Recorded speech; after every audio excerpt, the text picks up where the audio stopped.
Bem, vamos fazer agora uma pequena revisão do gênero da semana, fábula. O que são fábulas? São histórias curtas, geralmente utilizam diálogo entre os personagens. Os personagens são animais. Toda fábula tem uma moral. Então, vamos lembrar que a característica da fábula é o quê? É uma história que envolve animais. Todas elas têm um ensinamento, têm uma moral, e elas utilizam muito diálogo entre os personagens que são os animais. Essa é a característica principal da fábula. Ok? E as fábulas também elas estão estruturadas de forma simples. Ela possui um conflito, tem pouca descrição e tem muito diálogo, ou seja, tem muita conversa. E geralmente as fábulas são curtas, não são longas, tá? Os animais usados como personagens representam também virtudes, defeitos e características dos seres humanos. Ou seja, os animais eles também se comportam como pessoas, que têm suas características, têm seus defeitos, têm suas qualidades, tá? Na fábula os animais eles são passados como se fossem pessoas, certo? Nas fábulas também os animais foram colocados em situações que serviram de grandes exemplos para tudo, ou seja, tornaram-se símbolo, ou seja, isso chama-se personificação, ou seja, a formiga, por exemplo, lá na da cigarra da formiga, ela representa o trabalho, o leão, lá do ratinho, a força, a raposa, a astúcia, a esperteza, né? Então, em cada animal ele tem um gesto, uma característica que é representado muito dentro do ser humano, tá? Por isso que essa característica da fábula de levar os animais a essa personificação, certo? Por que animais e não seres humanos?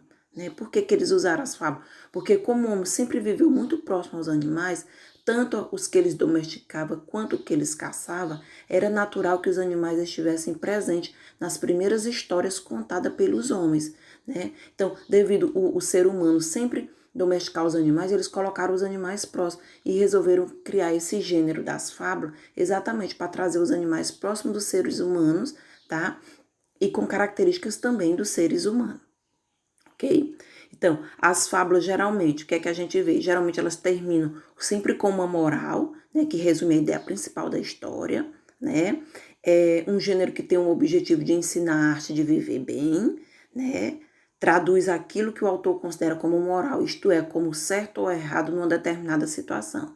Né? A gente vê que muitas fábulas a gente pode tirar até um ensinamento para a nossa própria vida, certo? Os provérbios também transmitem o ensinamento por meio de uma expressão de sentido figurado. Por exemplo, quando se ouve provérbio, vão-se os anéis, fiquem-se os dedos. A imagem que se forma na nossa mente não é a perda da joia, mas a perda de riquezas materiais. Essa interpretação se faz atribuindo ao que foi dito um valor simbólico, ou seja, destacando o seu sentido figurado e não o seu sentido real. Então a gente vê também muito nas fábulas esse sentido figurado, né? Esse sentido simbólico, mas que nos traz uma grande lição, um grande ensinamento. Então, o único gênero textual que traz ensinamento, que traz essa moral, é a fábula e que usa animais como seres humanos. Nunca esqueçam disso, essa característica principal, tá? E aqui nós temos alguns elementos da narrativa da fábula, que é a situação inicial, é quando a história começa, que o personagem começa a desenvolver. Nós temos o conflito, que é quando começa o problema, tá? Aquela situação inicial do problema.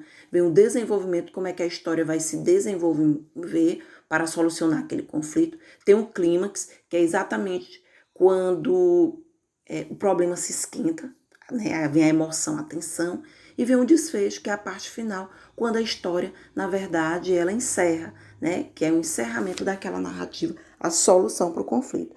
Então, fábula, nós temos o quê? Moral, ensinamento. Temos, segundo ponto, animais que falam como pessoas. Terceiro ponto, nós temos o quê?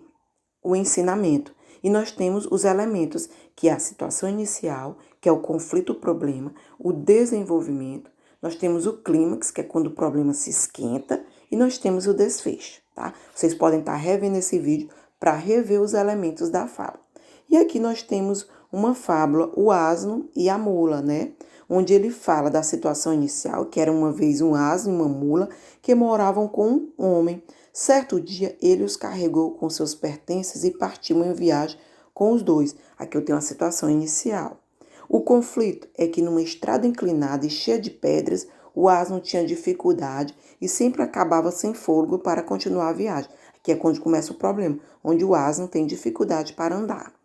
O desenvolvimento é como a história vai proceder. O asno precisava da ajuda da mula para continuar a viagem e propôs a ela a divisão da carga. Então aqui vem todo o desenvolvimento. O clímax é quando o problema se esquenta. O proprietário, desesperado com a perda do animal, o asno resolve colocar a carga toda na mula. Então já a coisa já esquenta, né? Já fica mais pesada. E o desfecho foi a solução. Qual foi a solução? Que a mula se arrepende de não ter ajudado o asno a carregar a metade da carga. E aí no final a gente vê o quê? O ensinamento, que foi o quê? Mais vale prevenir do que remediar. Então nessa fábula a gente encontrou todos os elementos. Os animais que falavam, o conflito, a parte inicial, o desenvolvimento, o clímax e principalmente a moral. Mais vale prevenir do que remediar, certo? E nós vamos ver depois uma atividade dentro desta fábula. Então aqui vocês conseguiram ver todos os elementos da fábula, tá? Não esqueça, fábula é esse gênero que transmite ensinamento e que os animais falam, ok? E tem sempre diálogo e elas sempre são curtas, são pequenas, elas não são longas. Espero que vocês tenham compreendido essa nossa revisão de fábula.